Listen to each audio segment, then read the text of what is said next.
너무 큰 걱정을 하는 것은 불행을 만드는 이유가 된다. 고통이 나를 붙잡고 있는 것이 아니다. 내가 그 고통을 붙잡고 있는 것이다. 나의 마음이 밝으면 해가 뜨고 나의 마음을 접으면 달이 진다. 인내심을 가져라. 모든 것은 적당한 때에 결국 나에게 올 것이다. 내 자신을 등불로 삼고 내 자신에게 의지하라. 있던 건 지나가고 없던 것은 돌아온다. 곧 지나갈 순간들에 너무 두려워하며 마음 쓰지 말라. 마음이 모든 것이다. 나는 내가 생각하는 것이 된다. 난 우주의 집중으로 피어낸 꽃이다. 과거가 얼마나 힘들었던 간에 나는 항상 다시 시작할 수 있다. 일어나라. 잠을 깨고 저 새벽길로 가라. 석가모니 부처님께서 삶이 괴로울 때 읊었다는 문장들입니다. 인생의 중반에 서서 뒤를 돌아보면 나의 삶과 업적이 티끌처럼 느껴지기도 하고 또 앞으로 살아가야 할 나를 생각하면 숨이 턱 막히기도 합니다. 어느 날 갑자기 밀물처럼 닥쳐오는 이런 막연한 불안함과 무기력으로부터 우리는 어떻게 벗어날 수 있을까요? 불안할 때 어떻게 그 감정에서 벗어날 수 있냐는 팬의 질문에 가수 아이유는 이렇게 대답했습니다. 이 불안한 기분은 절대 영원하지 않고 5분 안에 내가 바꿀 수 있어요. 이 말을 다르게 표현하면 이렇게 말할 수 있습니다. 행복에 이르는 유일한 방법은 내 의지로 할 수 없는 일에 대한 걱정을 멈추는 것입니다. 나는 더 이상 불안해하며 인생을 낭비하지 않는다.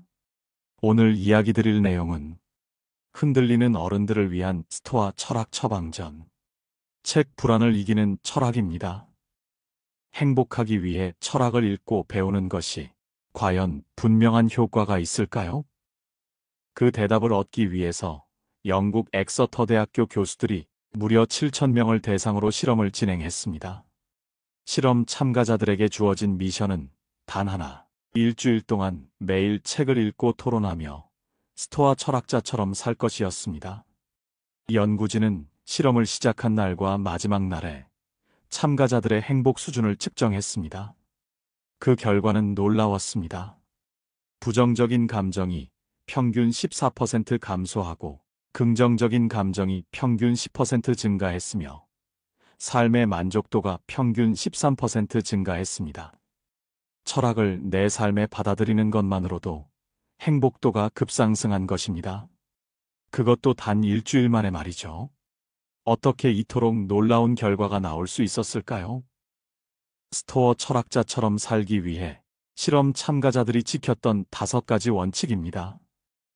첫째, 인생에서 일어나는 많은 일을 통제할 수 없다는 점을 인정해라. 둘째, 나의 감정은 세상을 바라보는 관점의 산물이다. 셋째, 모든 사람에게 그러하듯 때때로 나에게 안 좋은 일이 생길 수 있다는 사실을 받아들여라. 넷째, 나는 한 명에 고립된 개인이 아니다.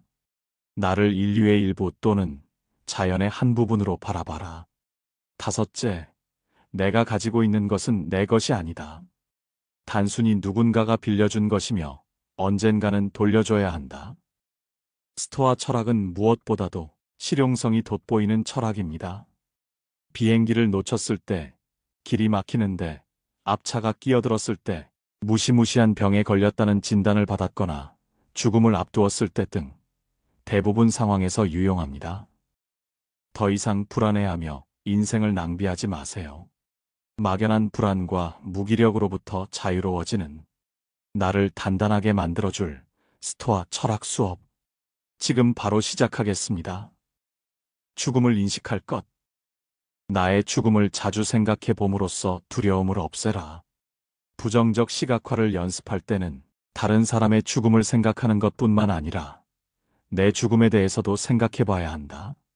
스토아 철학자들은 죽음의 가능성과 지상에 할당된 시간을 현실적으로 바라봤다. 그들은 죽음은 통제할 수 없지만 죽음을 어떻게 생각할지는 통제할 수 있다는 걸 깨달았다. 에픽테토스는 이렇게 말했다. 죽음을 피할 수는 없지만 적어도 죽음에 대한 두려움에서는 벗어날 수 있다.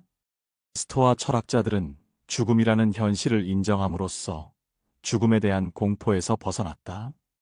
고대 로마에서는 장군이 전투에서 승리하고 영광스럽게 귀환할 때 노예가 동행했다. 그 노예는 오늘의 승리가 영원하지 않으리라는 걸 상기시켜주는 역할을 했다. 메멘토 모리. 노예는 장군의 귀에 속삭였다. 언젠간 당신도 세상을 떠날 것임을 잊지 마십시오. 메멘토 모리에 담긴 의도는 자신도 언젠가 죽으리라는 생각에 길들라는 것이다. 죽음에 대한 끊임없는 공포 속에서 살면 죽음을 제대로 생각할 수 없다. 하지만 죽으리라는 점을 주기적으로 상기하면 정말 중요한 한 가지에 집중하게 된다. 바로 현재, 그러니까 우리가 살아가는 시간이다. 세네카는 인생론에서 다음과 같이 말했다. 당신은 마치 영원히 살 사람처럼 인생을 살고 있다. 절대 노쇠하지 않을 것처럼 말이다. 얼마나 많은 시간이 이미 흘렀는지 깨닫지 못한 채 항상 시간이 차고 넘칠 것처럼 낭비한다. 하지만 그 하루하루는 내가 누군가, 무언가에 헌신하는 마지막 날이 될지도 모른다. 두려울 땐 언젠가 죽으리라는 점을 염두에 두고 행동하고, 무언가를 원할 때는 불멸할 사람처럼 행동하라. 세네카가 이 말을 남긴 이후에도 크게 달라진 것은 없다. 우리는 여전히 영원히 죽지 않을 것처럼 살고 있다. 은퇴할 때까지 정말로 하고 싶은 일을 미루거나 어느 정도 돈을 벌어둬야만 휴식을 취할 수 있다고 생각하거나 우아한 교회 마을에 살기 위해 엄청난 돈을 대출받아야 한다고 생각한다. 이런 생각들이 발목을 잡기에 일을 더 열심히 하게 된다. 진짜 다니기 싫은 직장인데도 30년 이상 성실히 출근한다. 고대에도 지금과 똑같았다. 자기 인생을 사는 걸 시작하지 않은 사람들이 많다. 일하느라고, 돈을 버느라고 너무 바쁘다. 언젠가는 일을 멈추고 제대로 쉬면서 호사를 누리겠다고 약속한다. 세네카는 다음과 같은 말로 직구를 날렸다. 당신은 많은 사람에게 이런 말을 들을 것이다. 50살이 되면 은퇴하고 여가를 즐기겠어. 60살이 되면 공직을 내려놓을 거야. 그런데 더 산다는 보장이 있는가? 더 오래 살고 싶다고 생각하겠지만 누가 그렇게 해줄까? 인생에 남은 일부의 시간만을 온전히 본인을 위한 시간으로 여기고 어떤 일도 할 수 없을 때만 지혜를 얻기 위해 노력한다는 게 부끄럽지 않은가? 인생이 막을 내려야 할 때 비로소 진짜 인생이 시작된다니 이는 너무나 늦다. 우리에겐 일을 미루는 습관이 있고 바쁜 일상에서 자주 방향을 잃는다. 시간이 흐르고 늙어가는 동안에도 시간을 어떻게 쓰는지 거의 모르는 듯 싶다. 그러나 죽음을 생각하면 우리가 가진 시간에 집중할 수밖에 없다. 세네카는 이렇게 말했다. 시간의 가격을 매기는 사람, 하루의 가치를 아는 사람, 그리고 하루하루 죽어가고 있다는 걸 인식하는 사람이 있다면 한 명이라도 내게 보여줄 수 있는가? 죽음이 미래에 닥칠이라는 생각은 옳지 않다. 죽음의 많은 부분은 이미 지나갔다. 과거의 삶은 죽은 시간이기 때문이다. 중요한 것과 그렇지 않은 것을 알 것. 변화에 어떻게 정신적으로 대비할 수 있을까? 그 상황에서 무엇을 통제할 수 있고 무엇을 통제할 수 없는지 생각해 봐야 한다. 우리가 완전히 통제할 수 있는 건 자신의 성품, 반응 및 행동, 타인을 대하는 방식 등 세 가지뿐임을 떠올려라. 무언가를 통제할 수 없다면 받아들여야 한다. 한 번은 뉴스 프로그램에서 급변하는 이 시기에 사람들이 어떻게 대처하는 것이 좋은지 이야기를 나누는 장면을 본 적이 있었다. 베테랑으로 보이는 한 기자가 갈대처럼 구부러지는 법을 배워야 한다고 답했다. 즉, 유연하면서도 땅에 발을 단단히 붙이고 있어야 한다는 뜻이다. 내가 통제할 수 있는 건 최대한으로 활용하고 통제할 수 없는 건 받아들여야 한다. 통제할 수 없다는 사실을 받아들이면 변화에 저항하려는 마음을 버릴 수 있다. 말이 쉽지 실천은 어렵다고 말할지도 모른다. 하지만 스토아 철학자들은 인간은 곤경에 처하면 두려워하며 저항하기 마련이라는 사실을 알았고, 변화와 격동의 시기를 헤쳐나가려면 무엇이 필요한지도 알고 있었다. 그래서 척박한 환경에서도 성공할 수 있었다. 에픽테토스는 이렇게 말했다. 우리는 늘 자기 자신에게 물어야 한다. 내가 통제할 수 있는 일인가, 통제할 수 없는 일인가. 단단한 마음을 가질 것. 우리가 하는 말과 행동 대부분은 꼭 필요한 게 아니다. 그런 말이나 행동을 하지 않는다면 사용할 수 있는 시간이 많아지고 마음도 평온해질 것이다. 매 순간 자신에게 물어보라. 이 말과 행동을 지금 꼭 해야 하는가? 평온을 유지하려면 어떻게 해야 할까? 스토아 철학의 여러 측면이 보여주듯 마음의 평온을 가져다주는 마법 같은 특효약은 존재하지 않는다. 내면을 더 잘 인식하고 쾌락이나 짜릿함, 흥분보다 마음의 평온을 우선시하는 방법밖에 없다. 내면을 들여다보고 평온을 우선시하려면 엄청나게 노력해야 한다. 나는 하루에 2번 20분씩 명상하면서 긴장을 푼다. 그 덕에 가슴에 답답한 통증 등 스트레스를 받을 때 몸에 느껴지는 감각을 인지하게 됐으며 잠도 깊이 잤다. 잠을 잘 때 이를 덜 갈게 됐고 극도로 행복해하는 일을 그만뒀다. 평온함을 추구한다는 것은 다른 사람의 의견에 지나치게 마음을 여는 것을 경계한다는 뜻이기도 하다. 과도한 칭찬을 들으면 내가 더 중요한 사람인 것처럼 느껴지고 지나친 비난을 들으면 화가 난다. 모두 균형과 평온함을 무너뜨리는 일들이다. 아이러니한 사실은 잠잠하고 평온한 상태를 유지하려면 어느 정도 노력이 필요하다는 것이다. 백조가 수면 아래에서는 발을 열심히 첨벙거리는 것처럼 말이다. 시간이 지나면서 나는 마음의 평온 역시 노력으로 얻을 수 있다는 걸 알게 됐다. 결정적으로 인생이 더 수월해졌다. 아우렐리우스는 명상록에 이렇게 썼다. 다른 사람이 무슨 말을 하는지, 어떻게 생각하고 행동하는지 더는 신경 쓰지 않고 내 말과 행동에만 신경 쓸 때 평온이 찾아온다. 실패에 대한 두려움이나 다른 사람들이 나를 어떻게 생각할지에 대한 두려움에서 벗어나면 몸과 마음이 이완되고 즐거워진다. 그냥 그 상황을 즐기게 된다. 평온함이 기본이 되는 마음 상태는 나의 반응뿐만 아니라 내가 다른 사람을 어떻게 대하는지에도 영향을 미친다. 덜 긴장하고 화를 덜 내며 삶을 느긋하게 받아들이게 되므로 남에게도 덜 반응하고 더 선한 성품을 보여줄 수 있다. 잘 살든 가난하든 아프든 건강하든 유명하든 유명하지 않든 불편함 속에서 살든 편의 시설이 다 갖춰진 집에서 살든 외부의 상황과 관계없이 아타락시아를 추구할 수 있어야 한다. 그런 도구는 내면에 있다. 타인을 위할 것, 남에게 베풀라.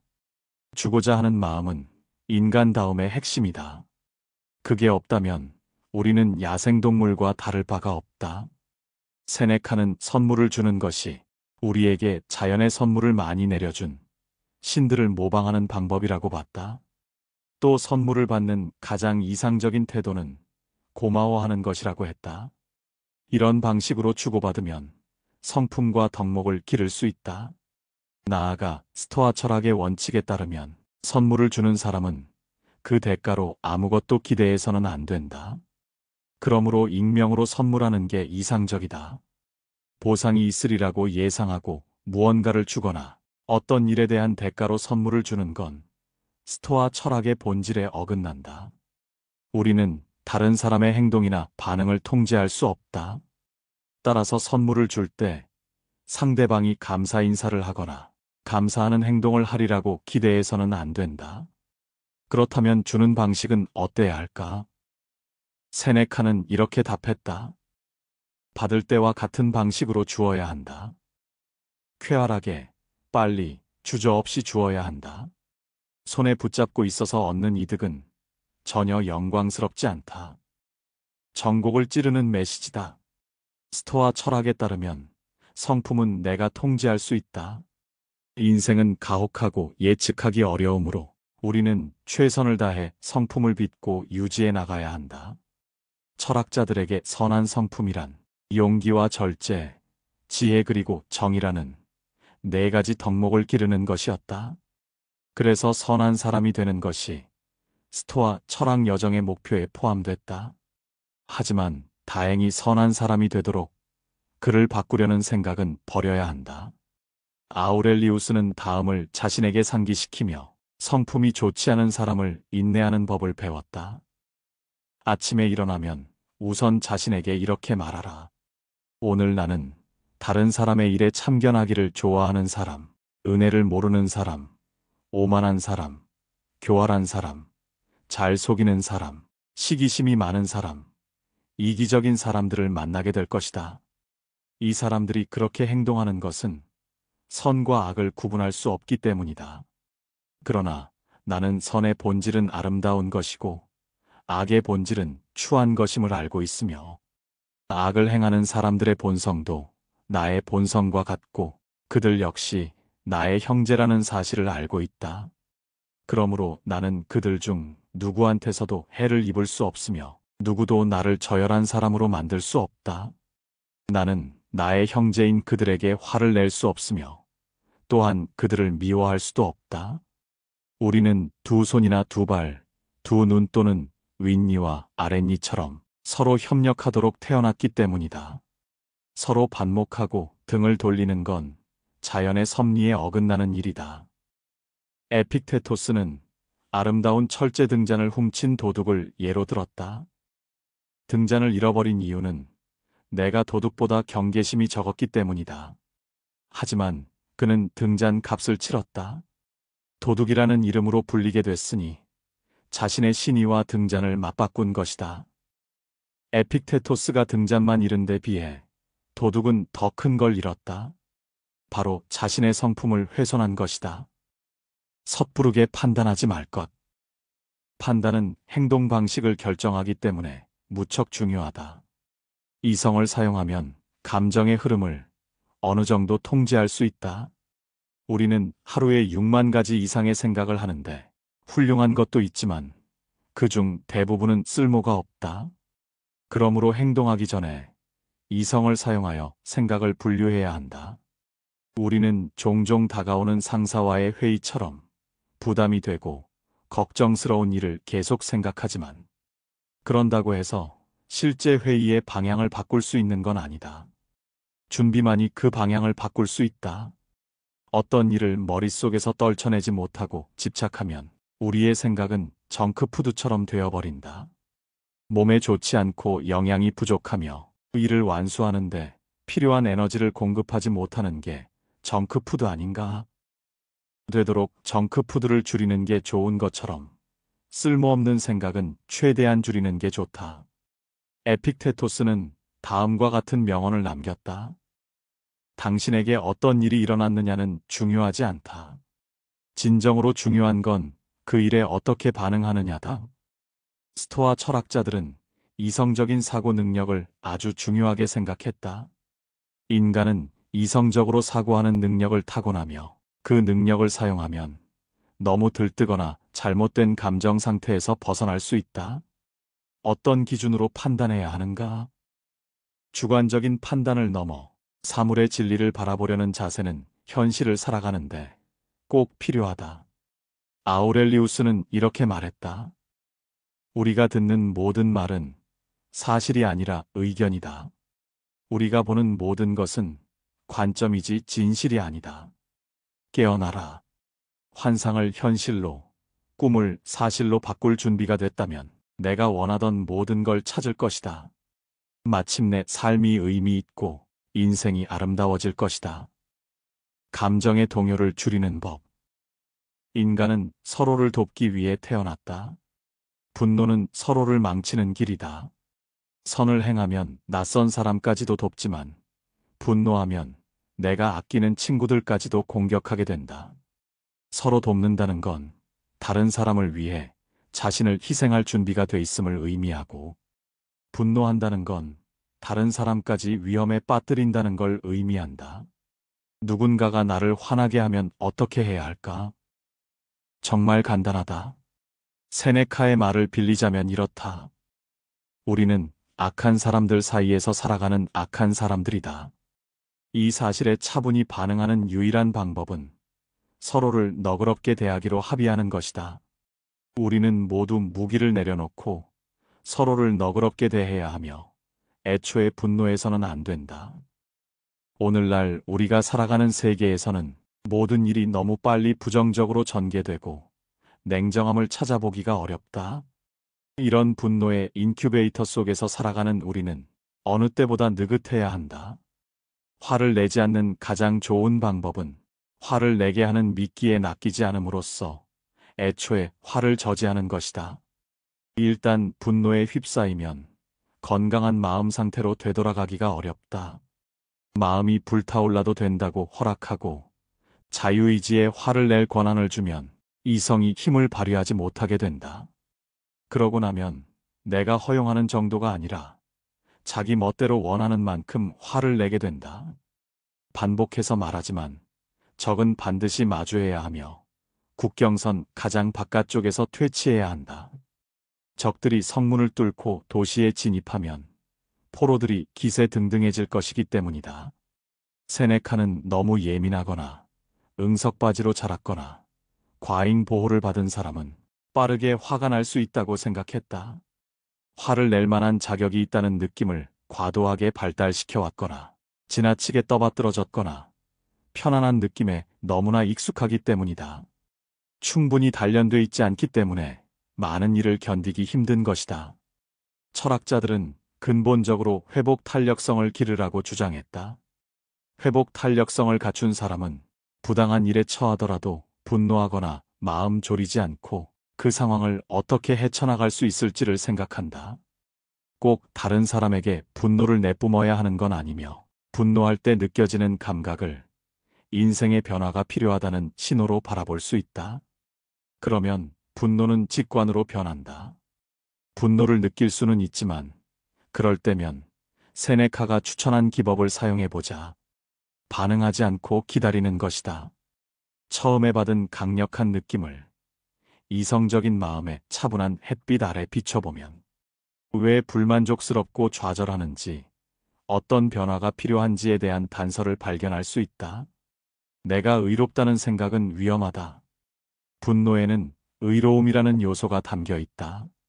그리고 이것이 분노라는 감정에 불을 붙이기 쉽다. 내가 의롭다고 생각하면 다른 사람에게 내가 맞고 너는 틀렸다는 사실을 증명하는 게 중요해지기 때문이다. 다른 사람이 틀렸다는 사실이 분노를 정당화하는 이유가 될 수는 있겠지만 상대방 역시 자기가 맞고 당신이 틀렸다고 생각할 것이다. 각자의 관점에서 바라보면 행동을 정당화할 이유는 언제나 존재한다. 정말 나쁜 사람일지라도 자기 자신을 나쁜 사람이라고 생각하진 않는다. 그들에게 잘못됐다고 말해봐도 생각을 바꿀 확률은 낮으며 오히려 방어적인 태도를 보일 것이다. 양 당사자가 절대 지지 않겠다고 나서면 교착 상태에 빠진다. 아우렐리우스는 이렇게 조언했다. 그들이 옳은 행위를 한다면 내가 불평할 이유가 없다. 옳지 않은 행위를 한다고 할지라도 분명 일부러 그런 건 아닐 것이다. 소크라테스는 고의로 진실을 부정하는 사람은 없다라고 말했다. 그렇게 옳지 않은 행동을 한 사람들은 누군가가 자신을 향해 정의롭지 않고 고마움을 모르며 비열하고 이웃을 화나게 했다고 비난하면 기분 나빠한다. 자신이 잘못했다는 것을 알지 못하기 때문이다. 아우렐리우스는 나를 화나게 한 사람을 악마라고 부르는 건 소용이 없다고 강조했다. 누군가가 당신에게 실수를 저지르거나 화를 불러일으키는 행동을 했는가? 다 똑같은 인간이니 분명 당신도 그런 행동을 한 적이 있을 것이다. 그는 말했다. 당신도 그 사람들과 다르지 않으며 다양한 방법으로 다른 사람들의 화를 돋운다. 이는 나만 도덕적인 사람이라고 생각하지 말라는 교훈을 준다. 분노를 조절할 줄 알더라도 나도 다른 사람을 짜증나게 할 수 있음을 마음에 새겨라. 이럴 때는 세네카의 조언을 따르면 된다. 서로를 너그럽게 대하기로 합의하라. 가진 것에 만족하는 법. 쾌락 적응은 쾌락의 쳇바퀴라고도 불린다. 이런 현상은 새로운 것을 손에 넣었을 때 느끼는 기쁨이 희미해지고 같은 수준의 행복감에 다다르기 위해서 더 많은 것, 더 좋은 것을 원할 때 일어난다. 이런 적응 과정은 정상적이고 흔하다. 한때는 원했던 대상도 적응하면 새로움이 사라지고 그 대상을 평범한 삶의 풍경에 통합한다. 우리는 배가 고프지 않을 때 먹고 목마르지 않을 때 마시고 필요하지 않은 것을 산 후 유용한 것 모두를 버린다. 누가 당신에게서 무언가를 사겠다고 하면 그가 사고 싶어 하는 걸 팔지 말고 원하지 않는 것을 팔아라. 팔이 8개이고 위가 2개이며 불태워도 되는 돈이 있는 듯 팔아버려라. 이건 사리에 맞는 게 아니라 악 자체다. 쾌락 적응의 사이클을 깨기 위해 스토아 철학자들은 부정적 시각화를 했다. 부정적 시각화의 목표는 한때 너무나 욕망했던 것들을 나중에 잃을 수도 있다고 생각하면서 두려워하는 것이 아니다. 부정적 시각화의 진정한 목표는 우리가 가진 모든 것이 빌린 것이며 언제든지 잃어버릴 수 있다는 사실을 머릿속에 주입하는 것이다. 이 연습의 근본을 이루는 건 감사함이다. 가진 것에 관한 떨림이 사라지고 새로운 것을 갈망할 때 부정적 시각화가 상황의 진실을 드러낼 것이다. 우리가 가진 것은 한때 간절히 원하던 것이었기에 이에 감사해야 한다.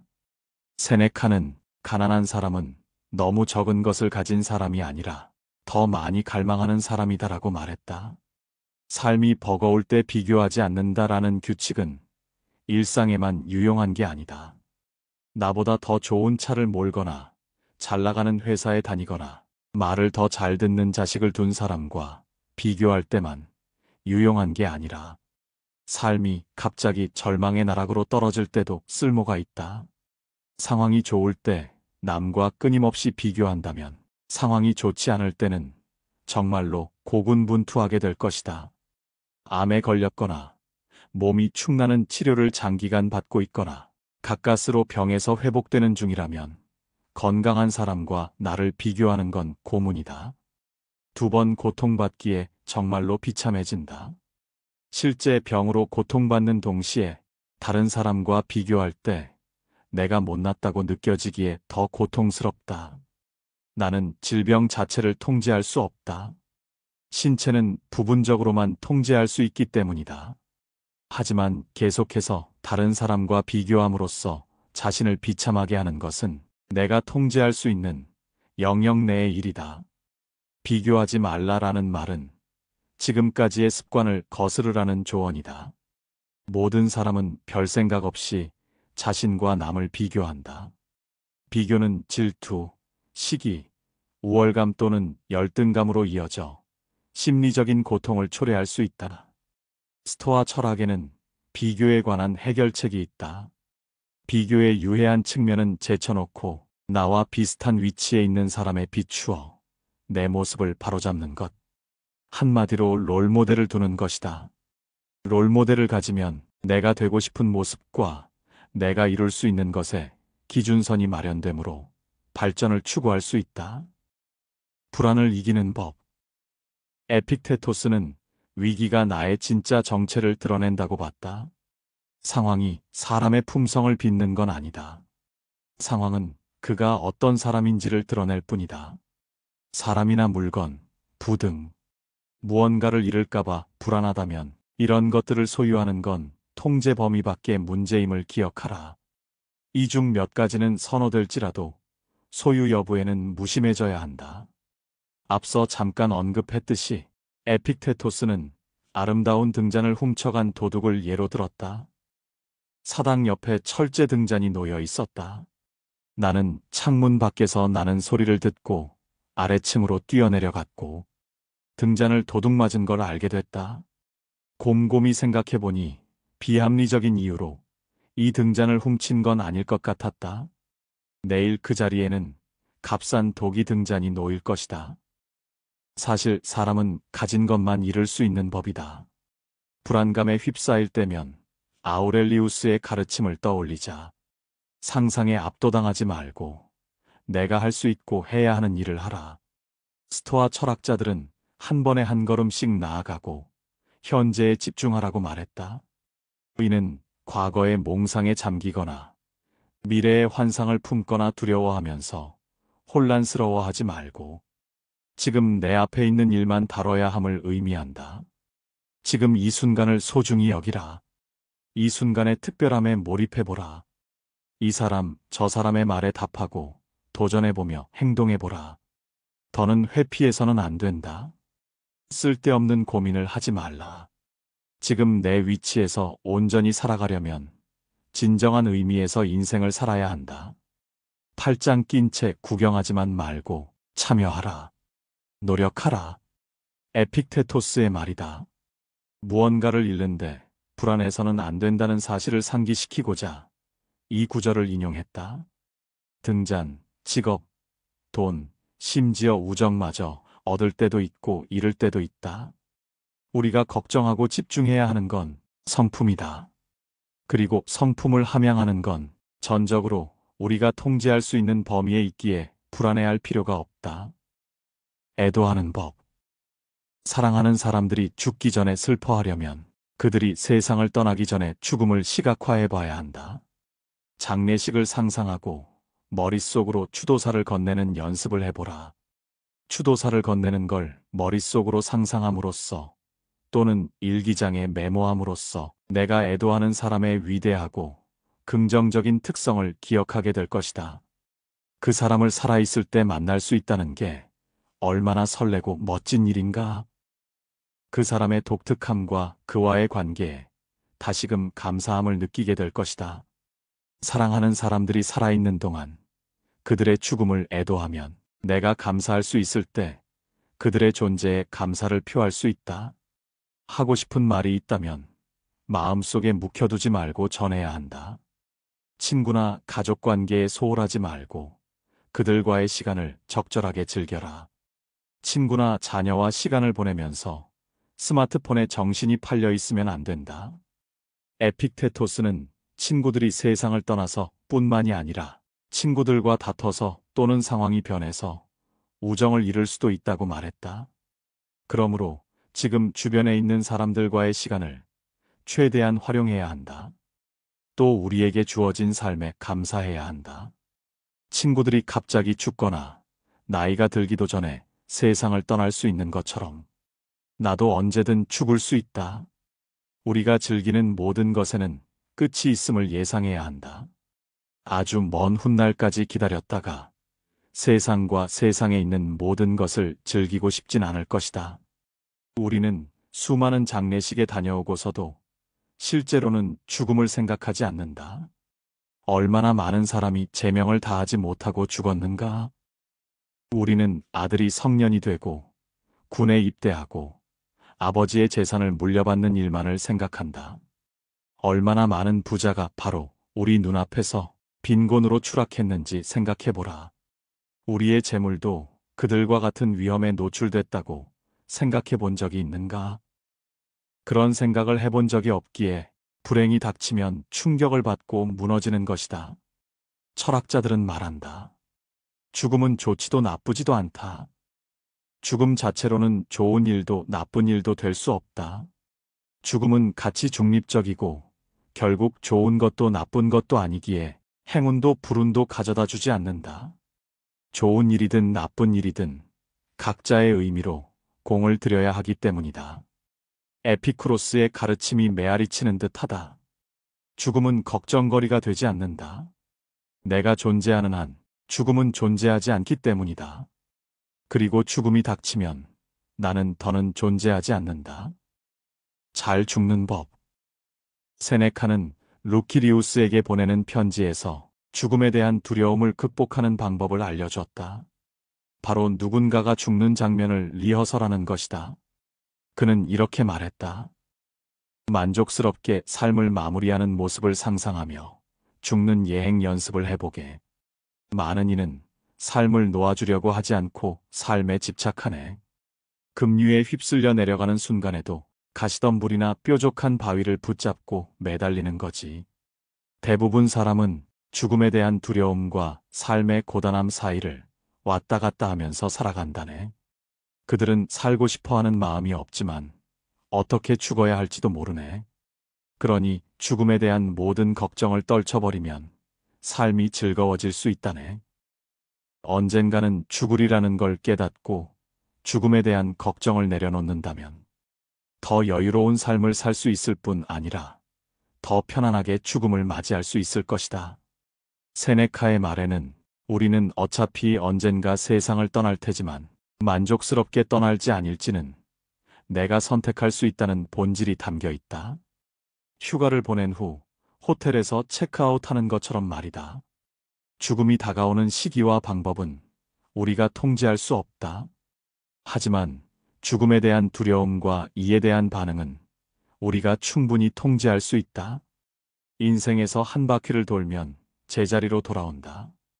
인생이 무에서 시작됐듯이 우리는 죽으면 자연으로 돌아가고 우리의 몸은 진료 또는 물질이 되어 흙에 다시 흡수된다. 흙에서 나왔으니 흙으로 돌아가는 게 순리다. 에픽테토스는 죽음에 대해 다음과 같이 말했다.